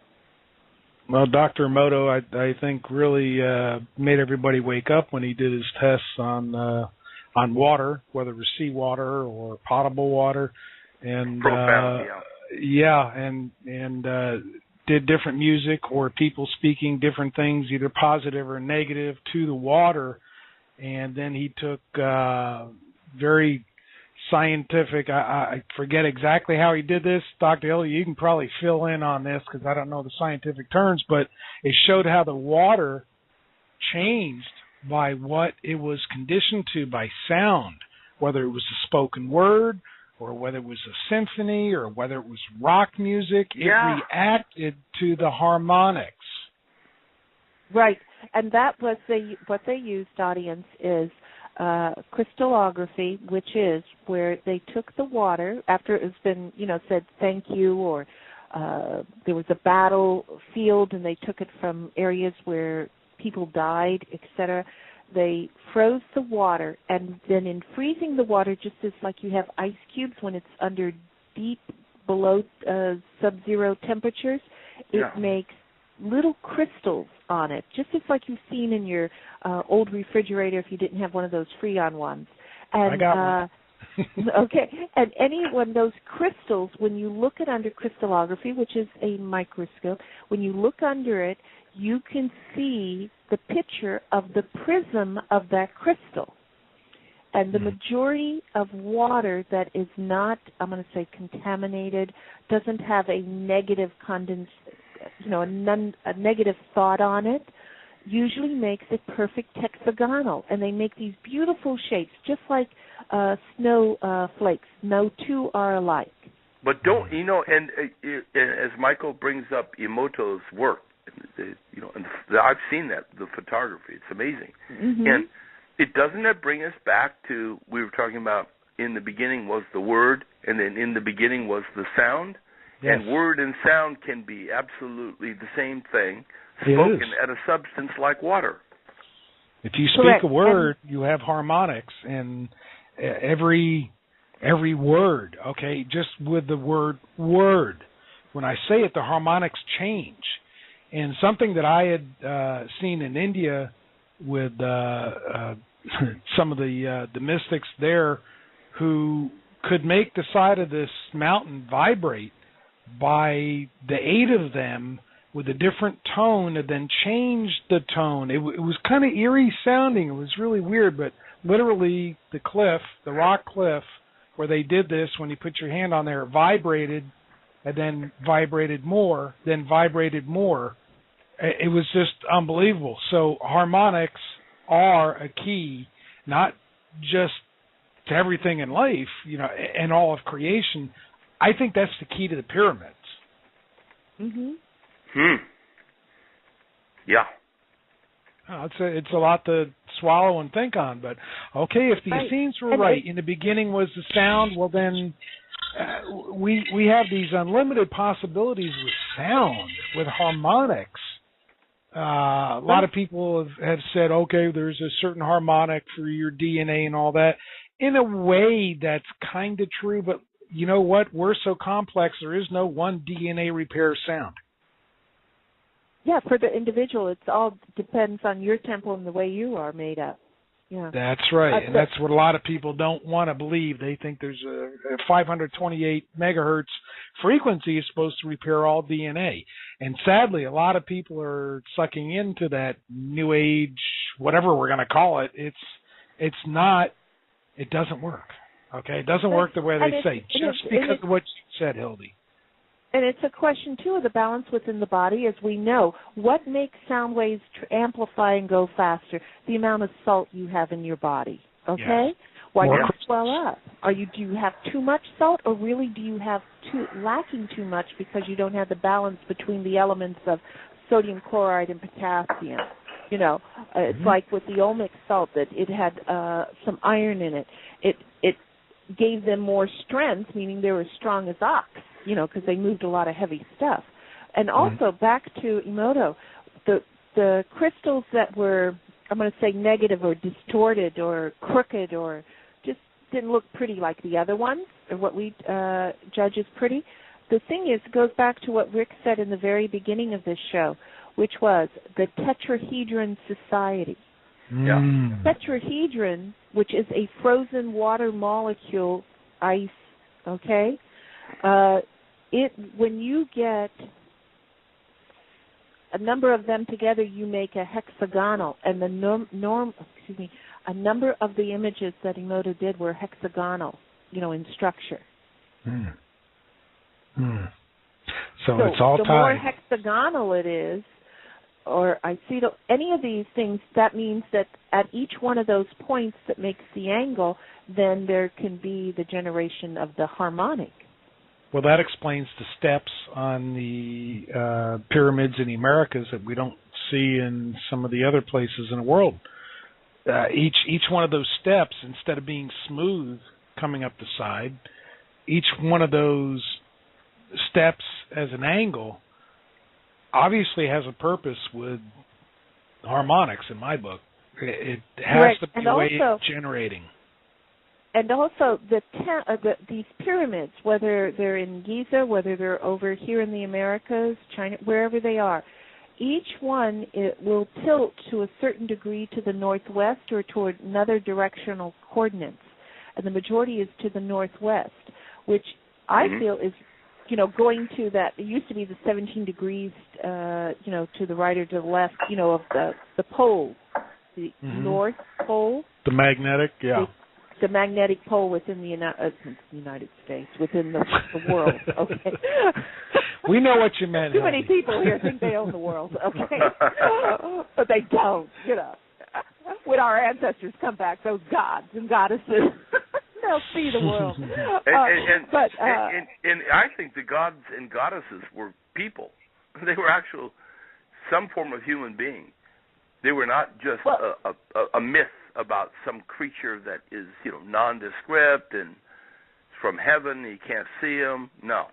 I think they were people. Right. Well, at least they manifested that way. Right. Well, And those bloodlines mixed. Hey, we've got some hidden genes here, and when it unfolds, there'll be some reckoning. Yeah, and also, and I think the whole story about the giants is really at the fulcrum of not the only fulcrum, but many fulcrums about our real history. And that has to do with the pyramids as well. We're in a box because, just as I mentioned before, we're looking at energy as either AC or DC electric power. Well, let's just consider that to be a 3D thinking. And the reality that is all around us and surrounding us, and that is also within us, is this 4 or 5D dimension of energy, or dimension of light, or, however we're going to term it. So we have to look at the pyramids in the same way. They were obviously dimensions of energy in a 4D or 5D or perhaps even a 7D, who knows? Or how many dimensions are there anyway? Yeah. Well, way beyond what we comprehend, because we are in this 3D physical box. And it's very hard for us to try to figure out, well, gee, they just used, 33 1/3 angles on their stones. Why did they do that? Yeah. Well, that's what we got to learn. We have to start to realize what's in us, which is way beyond the 3D realm, and we've got the answers in us. We just have to learn how to get out. Yeah, and I believe the Great Pyramid at Giza is 52.5 degrees, which is, so in other words, what I find interesting with all the pyramids around the world, there's a variation in the angle. They're not all the same. No, they're not. So, and by the way, speaking of geometry, I'm going to reiterate, Michael, you already know about this, but this project that Hildy and I are doing, which is custom portals, which, actually, oddly enough, ties in with today's show. Geometries and alterations in geometries, freeing up the mind or the aspirations of the person. And these are the custom portals. And how many have we done now? 8, 10 of them, Hildy? Yeah. So 3 of them were in my office. Yeah, and I made a number of them for Hildy to facilitate things happening in a very specific sense. So I just want to announce myself to the audience, and then I will be quiet. But I am a artist, geometrician, and who is knows how to facilitate certain changes in another person through a painting I paint for them. Okay, continue. You bring out the hidden value. Yeah, hidden value. Yeah. It's limitless. Are any of y'all familiar with the Temple of the Feathered Serpent? Because in some of the writings that are based on temples and that, they look at that as like the most important building in some of the Mayan citadels. I've heard of it, but I don't know about it. I've only heard of it, and I've never been able to run across anything to study it. Yeah. I don't know why, it would be more important than the others. And anything that's feathered usually implies even what the indigenous North Americans, which implies phoenix or eagle or whatever in symbolism. So that's all I found out what it was. Underneath they have an underground conduit. Oh. In other words, it's like it spirals down into the ground. Really? But it's really like a square instead of making it circular. It's like a tunnel. So that might be used in amplification or any of this. You know, it's like sending the message and receiving the message. Like a spiral type amplifier. Yeah. And does it need that type of amplification to be part of, I'm going to say, at that time, the grid of the Earth? Yeah. Interesting. Yeah. Ooh. Just throwing that out there. Well, maybe that's why it was the with the feathers and an eagle and such, because that always symbolizes wherever in the world of being off the ground, basically in thought, out of third dimension and going into a higher dimension. So that might be why that was the most sacred temple, because it was bringing into a higher dimension where the birds fly. Yeah, and also, you know, I'm just throwing this out because many people involved in time travel, or you know, or any of this type thing, but you could have different vortexes, different portals, etc., and maybe some of these temples were used for that, not only for the energy, not only for correcting and healing the body or performing different rituals, etc., this way, but maybe there was another purpose too. Well, each one might have had a landing a spaceship, you know. Well, each one. Let's take this for an idea. Each pyramid could have had a slightly different harmonic tone, but yet combined with others. Let's look at it of a cluster within a certain landmass area. Others around it or within it, when they combined those harmonics, it did one thing. And there are these clusters of them all around the landmass of the Earth. So they all have their not only individual, slightly separate harmonics, but collectively they have a collective harmonic in each area. And then combine all of them together, you could have the perfect grid to keep everything together. Wow. Yeah. Very interesting. I just love coming up these theories. Yeah, well, you know, as I was talking to a friend of mine, if you think out of the box, you might just figure the whole thing out. If you stay in these, well, obviously, all of us who are in this conversation restricted to the conventional interpretations of what's going on or what has gone on in the past. So to be out of the box is to get your feet on the ground, actually, ironically. Well, it ain't all AC/DC. No. I quite agree with that. Well, that's how we have to view the pyramids, and that's where science is leaving us behind, where we have these answers that are sitting in there. But this is not an important thing, either that or we're being told deliberately to scientifically find what these pyramids do when it comes to harmonics and power, energy that are within them. Mm-hmm. Our science doesn't want to see that for one of two reasons.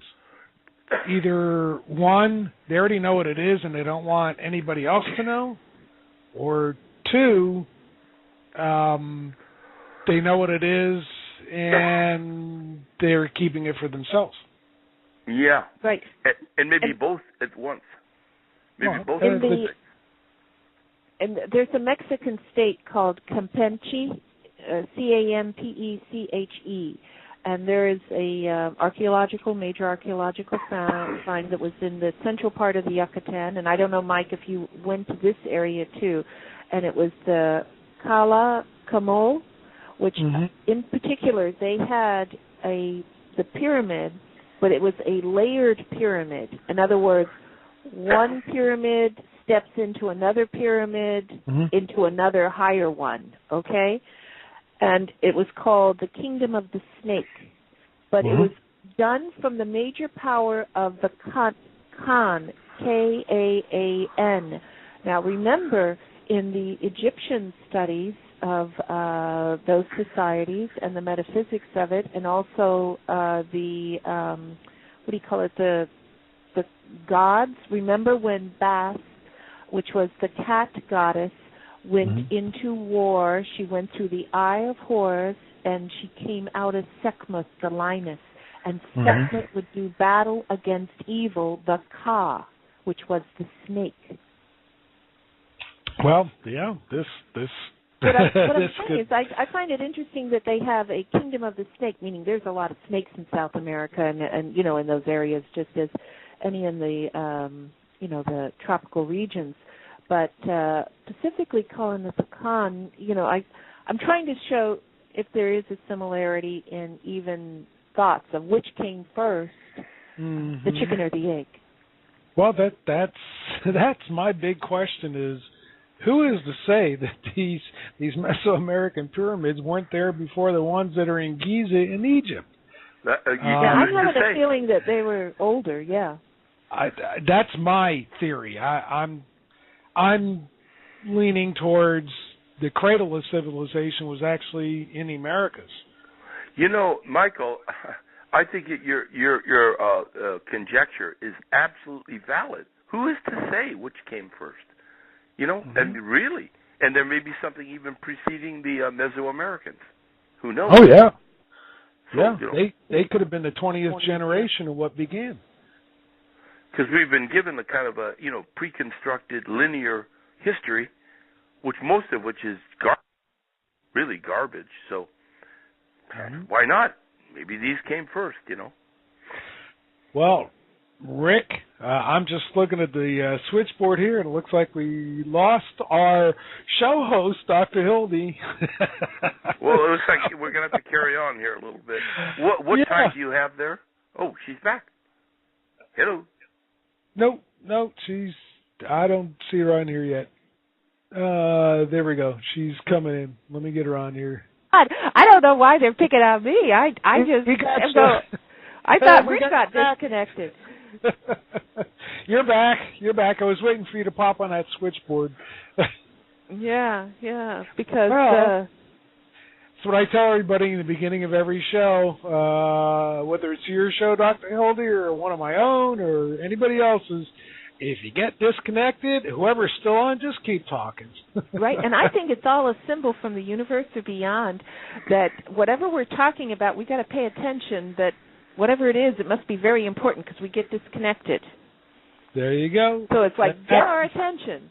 Yeah. So what were you saying, Rick, that was so important that we got disconnected? Oh, geez. I was just talking to Michael about how it borders on the whole issue of dating things. How do you date a piece of stone? You don't. You don't. So, unless there's a technology to do so that I don't know about, you don't. So that's then right. Michael introduced the idea. Who knows what came first? Maybe the Mesoamerican pyramids came first? Yeah. And then afterwards Egypt? Or maybe it was like now, what we have now is a power elite vying for global control. Yeah. And in those days, the communication and weapons system was a pyramid that was, resonating with the frequency of the Earth and the spin of the Earth. Who knows? Maybe Egypt was the young upstart in this very, very remotely elite ancient. group. Yeah. Maybe they were the young guys, the young kids on the block. Right. And if we go back into the thoughts of Lemuria and also Atlantis was supposed to be destroyed, as Plato said, by the crystal, the war of science and, religion, that way. Yeah. Well, if we go back to the books of Enoch, there was Book of Enoch 1, Book of Enoch 2, and they're quite different. And it's not just talking about giants and such. It talks about how the world is held together, that you have the four corners, which we see the symbolism of the four corners in the circle. Yeah. Mm-hmm. The east, the west, the north, the south, the winds, everything. And it's a little hard to get out of our our worldly thinking to look at what Enoch was trying to tell us in those ancient manuscripts. I'm wondering, and I've always wondered this, there's no mention of pyramids in any of those kind of ancient writings, but I am wondering if the pyramids that are all over this entire planet, and more being discovered all the time, if they are not part of the grid system that does define the north, south, east, west, the winds, and all the things that Enoch spoke about. Yeah. Maybe we just need to plot it out, meaning just get a world map and plot it and see it, I think. And the moon could be part of it as well. And here we have so much in life depends on the moon cycle, whether it's a woman's cycle or even with season cycles. Everything is all tied together. I am wondering if these pyramids were somehow either helping keep that grid system together or possibly whatever that energy grid is, sucking some of the energy from that creation grid and using it. Yeah, and for that reason, you could single out you could single out anything to be controlled in that way, Right, and even if that we look at it as a source of free energy where it could move mountains, move stones, etc. this way, it might have even been something to tap in to help build other pyramids or anything, because it's like Dr. Farrell wrote in his book that mountains equal planets equals gods equals pyramids. After pyramids is music. So to me, and this was based on Pythagoreanism and Platoism. So what is the connection? The connection is maybe what the question is, was there a word for pyramids back in the times of the Bibles or anything? Right. Yeah, good point. Versus maybe they called it mountains. Oh, and I hear our music. Gentlemen, we're at the end of our show. Boy, 2 hours went real fast. And I want to say to the audience that we had a winner of the Ghostbuster Gal question. What was the difference between a walk-in and a shove-in? A walk-in has agreement with the spirit and the person, and shove-in, they just shove in. There's no agreement. And the winner was from the Postal Office, Valerie, at the Nat King Cole, Los Angeles, California Postal Service. Also, the question for this show is, what is the name of the temple or the what is the name of the pyramid by the Mayans that made the chirping sound for their great reverend sacred bird? What is the name of the temple?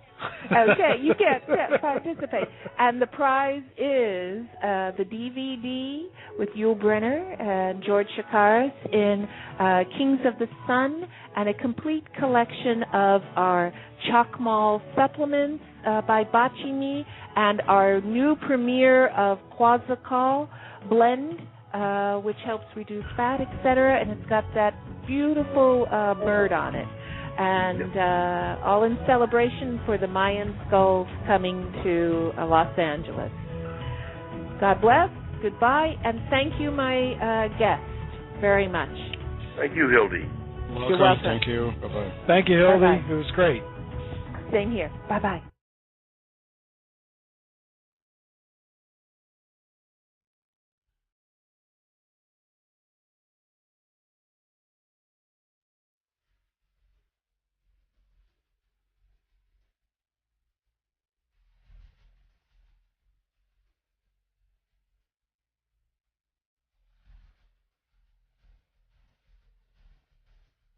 Inform, enlighten, alive and amplify. This is the Living Light Network.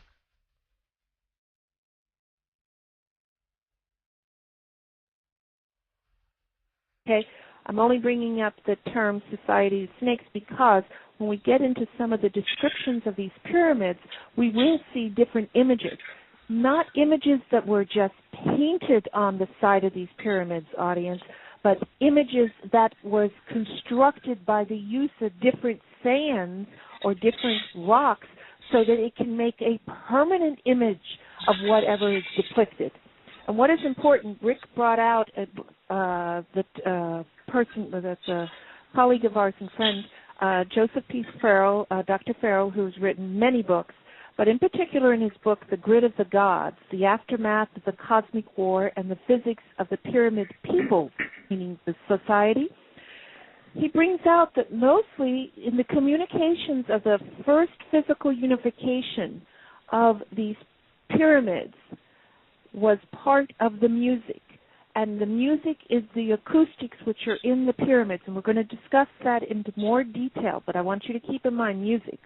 But in particular, if we look at it as from the planet, in his book on page 232, it mentions that from his Concepts in the Cosmic War, which is his other book, the aspects of Mesopotamia, which is ruling, way back with Alexander the Great. Then there was the Egyptians, Cleopatra's time, etc. This way. Egyptians, they had a reverence for mountains, planets, gods, pyramids. They all equal the same as associated with. So if we look at if a pyramid is equivalent to a god, which is equivalent to a planet, equivalent to a mountain, okay? Where I'm going to come from, and then in there, the next thing after pyramids is the music. The music that would come from a pyramid would be the music of the gods, that the music of the gods would then resonate with the planet here, what we're on, or the planet above, to the other planets. Now, the mountains, even though I think of mountains here, I would also think of mountains as being the chemical composition of the mountains, because we know that the different elements that are in the mountains are very important. And where I'm going to go with this is two main things. In Mesoamerica, before we begin into specific Mesoamerican pyramids. Well, I really find this idea interesting, and then our friend Joseph P. Farrell has written about it, that and others as well, that these there was once a tetrahedral, meaning pyramid, society on the earth, and it was global. There was a global society, it appears. That is the concept, and as I think Joseph has made a great argument for in the Cosmic War, that there was indeed not only a tetrahedral or pyramidal society that surrounded the globe, but it was part of a larger inter-solar system society. But we're talking not just 5,000 BC. We're talking a long time ago. And right. So all that's a very interesting speculation, I think. Let me interject with this just now, because you mentioned the aspect of the tetrahedral society, being that if that is the solar system society, just as we learned in other shows previous to this on the Eye of Horus with Dr. Harris, that from the Philosophical Research Society, that among the oldest societies that even Jesus, the Christ, belonged to was the how do you say that word? It starts with an M. I got it across the thing. Fill in. I get it. Well, in case anybody doesn't know, Dr. Hildy's at her desk, and I've seen pictures of that desk. It's amazing. Yeah, it's better than Einstein's. It has stacks. Sorry, audience. I got stacks it. Stacks of info everywhere. Melchizedek. That's it. That's the name I can't say. It's the Phoenix, the Mystery Fire, from a book that was written by Manly P. Hall. But meaning it's in the documents and everything. If we look at that as the oldest, quote-unquote, secret society or society of spiritual learning and aspects. And prior to that, even in debates, there's also been the Society of the Snakes, etc., this way. I'll go into the specific sites, gentlemen. We know that majority of them are from Guatemala to, and I know there's some in, Peru and that, Inca and that, but meaning Guatemala, Belize, Mexico, and then up through Mexico, okay? But in this, what is very unique about in the Mexican areas in particular, and why I focused in then on that, is because the ancient Mesoamericans, like being the Olmecs and the Tolmecs and the Aztecs and the Mayans and the Incas, and then the other tribes throughout North and South America, okay, and the Caribbean. Those soils, in particular their beach soils, which was studied very well by Russian scientists throughout the world, that they are composed of transitional metals and rare earth metals, including iron oxide, calcium oxide, magnesium oxide, titanium oxide, vanadium, cobalt, chromium, zinc, silicon dioxide, also aluminum dioxide, sodium potassium dioxide, barium, strontium, and rhodium. Wow. The thing is, meaning there's a little bit of a little nucleotides, meaning the strontiums and the rhodidiums and the vanadiums, okay? Meaning what I'm saying is ionic nuclear type reaction. Versus also, which we've learned in other shows that we've had on the air on One Cell, One Light Radio, in particular about the zeolites, which are also made of a very pure form, which is among the purest forms, so it's a smaller cage molecule of the zeolite, is the clinoptilite, CLINOPTILOLITE,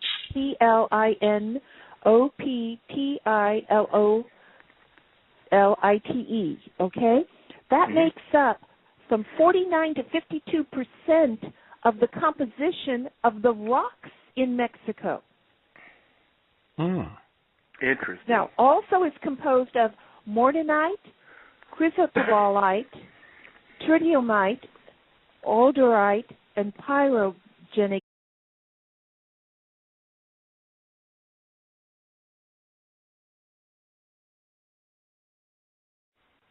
Welcome to the One Cell, One Light radio show with your host, Dr. Hildegard Staninger, commonly known as Dr. Hildy. And today's show is on the pyramids of Mesoamerica.